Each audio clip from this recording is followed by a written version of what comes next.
Hey Tardigrade, how's it going today? Doing absolutely fantastic. Is right now a good time for 73 questions with Vogue? Let's do this. Welcome in. Oh, this is a really nice house you have here. Thank you. This is my movie theater where I watch movies with all my other Tardigrade friends. Cool. So let's get this interview started. Let's do it. Would you prefer a different name other than Tardigrade? Only my family calls me Tardigrade. I am recognized by two other names though. My friends and colleagues call me either Moss Piglet or Water Bear. Either is cool with me. P.S. Some just call me the cutest invertebrate ever. Well, those are interesting. How did those names come about? I mean, look at me and my nice body. Just kidding. Moss Piglet originated since I often nestle in moss or lichen, and my short snout resembles a pig's snout. Water Bear came about since I prefer living in fresh or saltwater environments. I don't discriminate. And I also look like a bear since I have 8 appendages and scary claws. Why do you live in wet, mossy environments? Because water is crucial to our survival. I need water surrounding my body to permit gas exchange as well as to prevent uncontrolled desiccation. Nice. Where can I find you on the weekends? My 1,300 other species relatives are dispersed around the entire planet of Earth. My Uncle Tom spends his weekends at the top of the Matterhorn in Switzerland. My grandma likes to hang with the fish in deep parts of the Pacific Ocean. My little sister enjoys the Amazon rainforest, whereas my older brother sips on hot cocoa in the Arctic. As for me, I enjoy soaking up some sun in the perfect LA ocean water. Cool. Hold that thought. I got more to show you guys. Come here, follow me. So, how old are you? Well, funny you ask. I forgot, but we've lived over 600 million years, which is older than dinosaurs Wow. by like 400 million years. Oh, so what's your favorite game to play? Well, my friends have told me that I'm really good at hide and go seek because I'm translucent. Are you dating anyone right now? Come this way.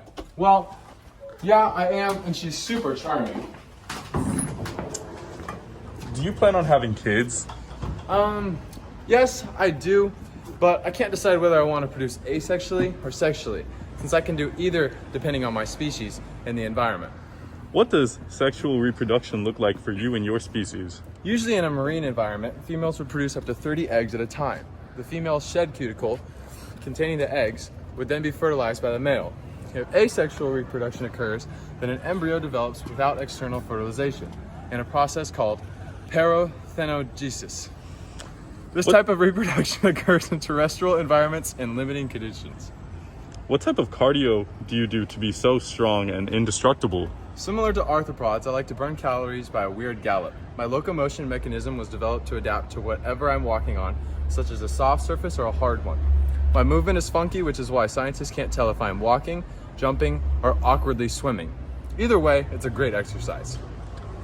And how's the family? Well, I used to think that I was family with arthropods because we look really similar and share a lot of traits. But I did a 23andMe through genetic analysis, and I found out I'm more closely related to nematodes, round worms. The analysis suggested that either nematodes lost segments and legs, or arthropods and I evolved them separately. Nice. Well, looks like I'm getting a Zoom call right now. Looks like Dr. Sasha. Let's check it out. Hi Tardigrade, today I want to talk to you about phylogenetic trees. These trees show how species evolve from common ancestors. This is also through certain traits that we see. So for our first phylogenetic tree, it will be the data matrix tree.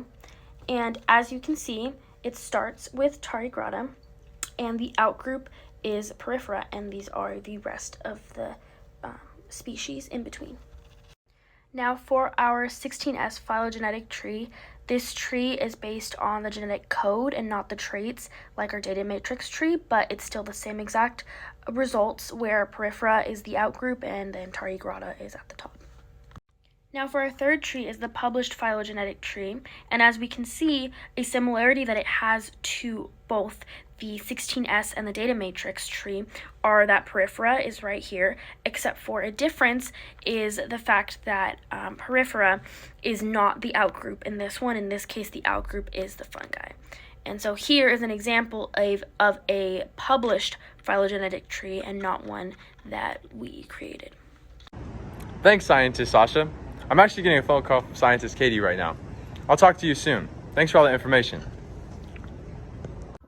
Hi Tardigrade, so nice to talk to you. Let me tell you about some of the things that make you so unique. So tardigrades are known to be highly resilient animals that can go years without food, which for the tardigrade is obtained by piercing a plant or animal cell and drinking its fluid.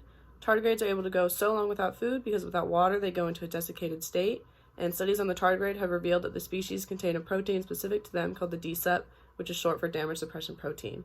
It is believed that this protein works to protect the tardigrade in many ways, like when it is in this desiccated state or if they are inhabiting extreme conditions. And research on this protein may eventually be helpful in finding a way to develop all animal cells like human cells into ones that can survive and live longer, just like the tardigrade. Thanks, Katie, for all the helpful information. Talk to you soon. That was a really great interview. Thank you so much for your time today, Tardigrade. Thank you. I really enjoyed it.